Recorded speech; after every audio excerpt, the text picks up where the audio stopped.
बाटलीने तर चपलेनी मारलं पाहिजे त्याला, कळलं की नाही?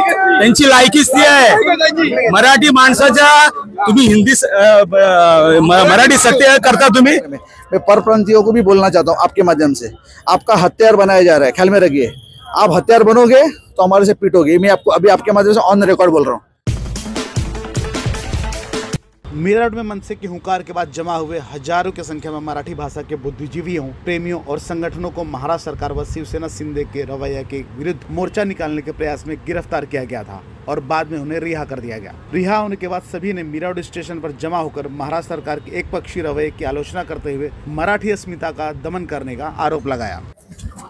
मला असं वाटतं आज गेले 2-3 दिवसापासून या महाराष्ट्रामध्ये कशा पद्धतीने मराठीची गळचेपी चाललेली आहे आणि तुम्ही जर बघितलं असेल की कशा पद्धतीने मराठी माणसांवरती अन्याय चालू आहे आणि आज तुम्ही बघितलं असेल पोलिसांची सुद्धा दुटप्पी भूमिका आहे।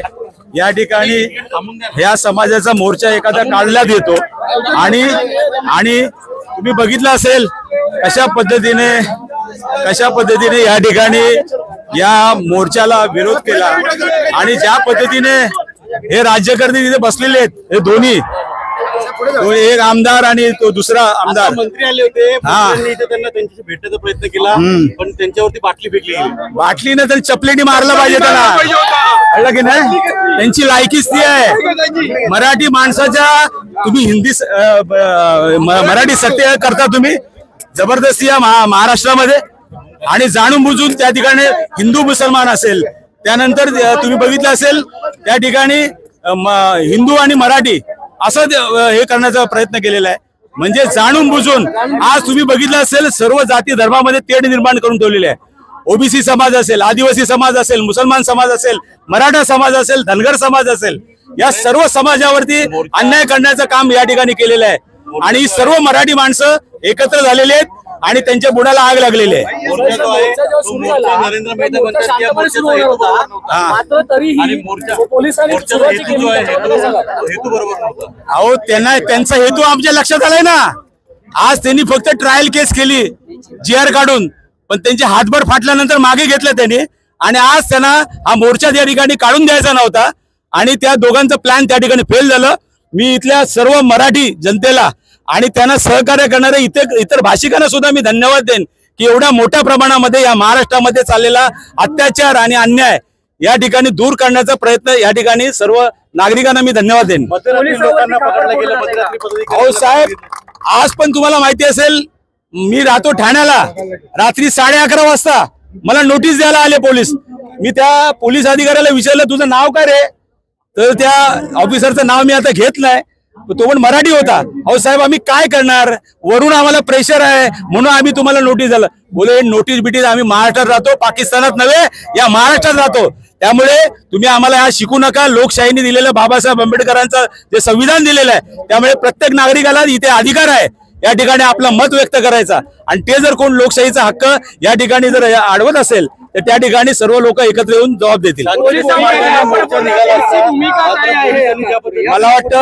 मला असं वाटतं या ठिकाणी महाराष्ट्र एकीकरण समिती जी या मीरा भाईंदर मध्ये काम करते त्यांच्या नेतृत्वाखाली या ठिकाणी मोर्चा होता आणि त्या ठिकाणी शिवसेना असेल, त्यानंतर मनसे असेल, इतर सर्व मला वाटतं या मीरा भाईंदर मधले आज तुम्ही सर्व जाती धर्माचे लोक सुद्धा या ठिकाणी आले होते आणि असं असताना शांततेच्या मार्गाने या ठिकाणी मोर्चा होणार होता, परंतु जाणून बुजून या ठिकाणी शक्ती प्रदर्शन जे काही त्याला भीती वाटली आणि म्हणून या सर्व सत्ताधारी मंडळांनी जाणून बुजून या ठिकाणी हे प्रयत्न केलेला आहे। मला असं वाटतं पोलिसांना दोष देऊन उपयोग नाही। पोलिसांना त्या ठिकाणी सांगितलं गेलं होतं की या ठिकाणी कुठल्याही परिस्थितीमध्ये हा मोर्चा निघाला नाही पाहिजे। शेवटी त्यांनी त्यांच्या ह्याच्याकरता वरून आलेले आदेश पाळण्याचा प्रयत्न केलाय, परंतु तरी सुद्धा आज तुम्ही बघितले असेल हे सर्व जनता या ठिकाणी आलेली आहे आणि त्याला जवाब दिलेला है। क्यों निकाला था इसके बारे में थोड़ा सा? मोर्चा निकालने का कारण यही था कि आपने देखे कुछ दिन पहले व्यापारियों ने मोर्चा निकाला था मराठी के खिलाफ और महाराष्ट्र के खिलाफ, और बहुत बड़े बड़े दावे और बहुत बड़े वहाँ पे घोषणा दिया गया था। मैं उनको जवाब ईंट का बदला पत्थर से देने का हम लोगों ने काम किया है। वो लोगों ने मोर्चा तो निकाला, लेकिन उसका जो सब कार्यकर्ते थे वो नरेंद्र मेहता के कार्यकर्ते थे। मेरे पास सबका फुटेज है, सबका पद क्या क्या हो सब मेरे पास फुटेज है। तो मैं आपके माध्यम से ये कहना चाहता हूँ नरेंद्र मेहता साहब को, आप मेरे मित्र हो, मेरे भाई के नाते मैं आपको विनती करता हूँ, आपको राजनीति करनी है, बहुत बड़े बड़े प्लेटफॉर्म पड़े, इलेक्शन आएगा, आप जुमला दो, किसी को पानी दो, 6 महीने पानी दिया आपने, दिया क्या नहीं दिया उसके ऊपर ध्यान देते तो बहुत बड़ा काम होता था। रोड पे गटर खड्डे पड़े, उसके ऊपर ध्यान देते तो राजनीति जात के ऊपर क्यों? सर्व धर्म समभाव के हिसाब से आप चुन के आए ना, तो आपका फर्ज क्या बनता है? गुजराती, मारवाड़ी, तमिल, केरला जो भी रहेगा, सब मेरे भाइयों को मैं विनती करना चाहता हूँ कि मीरा भाईंदर में अमन शांति का माहौल रहना चाहिए, आपको विनती करना चाहिए थे। आपने खाली गुजराती मारवाड़ी का नाम लिया, उसके हिसाब से आग में जो तेल डालने का नरेंद्र मेहता ने काम किया है, और उसके बाद में भी उसके कुछ पिल्ले लोग हैं ना, वो वीडियो बना रहे, मैं उनको भी विनती करना चाहता हूँ। सबके साथ में मेरा अच्छा रिलेशन है, लेकिन मैं समझता हूँ कि आप लोग को उधर से फोन आया, इसके लिए आपने वीडियो बनाया। सबका वीडियो बनाने के बाद मुझे दिलगिरी का फोन आ रहा है, अरे साहब हमारे दिल में कुछ नहीं है, पहला मेरे को कुछ लेना देना नहीं। अगर मराठी और महाराष्ट्र के बारे में कोई आड़ तिरा बात किया तो उसको वैसा का वैसा जवाब दिया जाएगा। शासन और प्रशासन की जिस तरीके से आज कार्रवाई रही इस मोर्चे को लेकर, उस पर आप क्या कहना चाहते हैं? देखिए, अविनाश जाधव साहब को और मुझे 24 घंटे के लिए तड़ीपार किया था, बराबर है। अविनाश जाधव साहब हाथ में आ गए उनके 3 बजे, मैं उनको हाथ में तो आया नहीं, मैं डायरेक्ट मोर्चे में आया। तो ये हमारी परंपरा है। मराठी के बारे में अगर कोई भी, मैं ऐसे 50 केस लेने को तैयार हूँ, ख्याल में रखिए। ये तड़ीपारी बेड़ीपारी हमको मत सिखाओ, क्योंकि मैं 35 साल 40 साल से राजकारण में हूँ। ऐसे कितने मेरे पास कैसे पढ़े पत्र, तो तड़ीपार बेड़ीपार हम लोगों को लेना देना नहीं है। मराठी के हित के लिए जो भी कुछ करना पड़ेगा, और हम लोग ऐसे मराठी लोग हैं जो राजनीति के लिए नगर सेवक बनने का, इसके लिए हम लोग है ना उसको बलि नहीं चढ़ाएंगे, हमारी जात को बलि नहीं चढ़ाएंगे। ख्याल में रखना, हम लोग को जो काम करना है हम करेंगे। और मराठी के बारे में फिर से आपको एक बार बोलो, नरेंद्र मेहता जी और प्रताप सरनाईक साहब को विनती है कि आप कोई भी जाति का राजनीति मत करें। प्रताप सरनाईक जो है परिवहन मंत्री हैं, वो भी आए थे, लेकिन उनका विरोध किया आप लोगों ने, क्यों ऐसा? हम लोगों ने नहीं विरोध किया, कुछ लोगों ने न्यूज़ के माध्यम से उनको ऐसा समझा है कि नरेंद्र मेहता और प्रताप सरनाईक ने पुलिस स्टेशन में फ़ोन करके जो एक थप्पड़ का एनसी मैटर था उसको एफआईआर में कन्वर्ट किया गया। पुलिस स्टेशन को बहुत ये था, प्रेशर था, तो प्रेशर ये लोग का था। तो मैं आपके माध्यम से मैं कहना चाहता हूँ फिर से एक बार प्रताप सरनाईक साहब और नरेंद्र मेहता जी को, आपको राजनीति करनी है, बहुत बड़े बड़े ग्राउंड पड़े मराठी के बारे में और कोई जात के बारे में। मैं परप्रांतियों को भी बोलना चाहता हूँ आपके माध्यम से, आपका हथियार बनाया जा रहा है, ख्याल में रखिए। आप हथियार बनोगे तो हमारे से पीटोगे, मैं आपको अभी आपके माध्यम से ऑन रिकॉर्ड बोल रहा हूँ। महाराष्ट्र की संस्कृति, आपको कभी भी तकलीफ हो मेरे दरवाजा खटखटाना, मैं गुजराती, मारवाड़ी के लिए, सिंधी के लिए कभी भी खड़ा हूँ 24 घंटा 24/7। लेकिन मैं जात देख के किसी का काम नहीं करता हूँ, ख्याल में रखना। नरेंद्र मेहता और प्रताप सरनाईक सब करते होंगे जात भाई देख के, मैं करूँगा नहीं। 24/7 मेरा दरवाजा खुला है, कुछ भी मेरे लिए काम रहेगा ना, मुझे आधी रात को कॉल करो। धन्यवाद। जिस तरह आंदोलन हुआ है, उसको लेके आप क्या कहना? देखिए, मोर्चा का जवाब मोर्चा से दे रहे हैं हम लोग, पहिली बात तो। आणि मराठी भाषेचा अपमान सन्मान हा प्रत्येकाने केलाच पाहिजे। तुम्हाला मराठी येत नसेल तर थोडीफार शिका, तुम्हाला का 24 तास मराठी बोलण्यासाठी आम्ही सांगत पण नाही आहोत। लेकिन जिस हिसाब से ज़रूरत नहीं थी फिर भी आंदोलन किया, तो हम लोग ने भी उसका जवाब दिया है। ये मीरा भाईंदर शहर शांति अमन का शहर है, हमें यहाँ पे कोई वायलेंस नहीं चाहिए। लेकिन फिर भी अगर मस्ती करेंगे तो फिर उसका भी जवाब हम लोग मस्ती से ही देंगे। ये हम लोग ने आज आंदोलन के माध्यम से जवाब दिया है। दादा क्या कहेंगे आज मोर्चा के बारे में?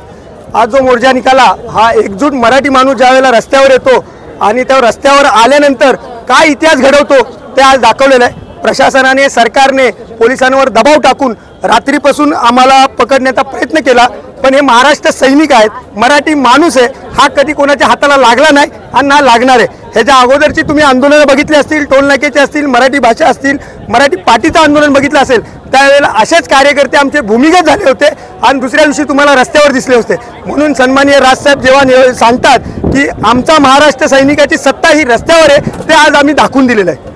सरकार जो आंदोलन करने नहीं दे रही है और आपको रोक रही है, उसके बारे में क्या कहना चाहेंगे? सरकार मराठी विरोधी आहे, कारण की त्यांचे स्टेटमेंट, आशिष शेलार जे त्यांचे मंत्री आहेत त्यांचं स्टेटमेंट बघितलं तर आमच्या मराठी भाषेचा अपमान केला म्हणून जर काही कानफाडीत दिली असेल आणि त्या बदल्यात ते आम्हाला पहलगामबरोबर तुलना करतात। पहिले पहलगामचे जे दहशतवादी आतंकवादी आहेत ना, त्यांना पकडून दाखवा, मग आम्हाला काय ते टीका करा आमच्यावर। प्रताप सरनाईक आले म्हणजे कालपर्यंत त्यांचे वक्तव्य होतं की महाराष्ट्रात आणि मीरा भाईंदरमध्ये खास करून 70% अमराठी लोक आहेत, मग 30% होते ते आज रस्त्यावर दाखवलेले आहे. सत्ता मराठी एकजूट झालेले आहेत. सर्व पक्षीय आंदोलन होतं, मनसेला परवानगी दिली नव्हती म्हणून मराठी एकीकरणच्या नावावर आम्ही परवानगी घ्यायला गेलो, तीही दिली नाही. तेव्हापासून आम्ही हा मोर्चा यशस्वी करायचा ठाम केला होता. राजन विचारे आलेले राजन विचारे म्हणजे आम्हाला त्यांनी पाठिंबा दिला होता, सर्वपक्षीय पाठिंबा होता. मराठी संघटना असतील, गणपती मंडळ असतील, दहीहंडी पथक असतील, त्या सर्वांनी मराठी मोर्चाला पाठिंबा दिला होता.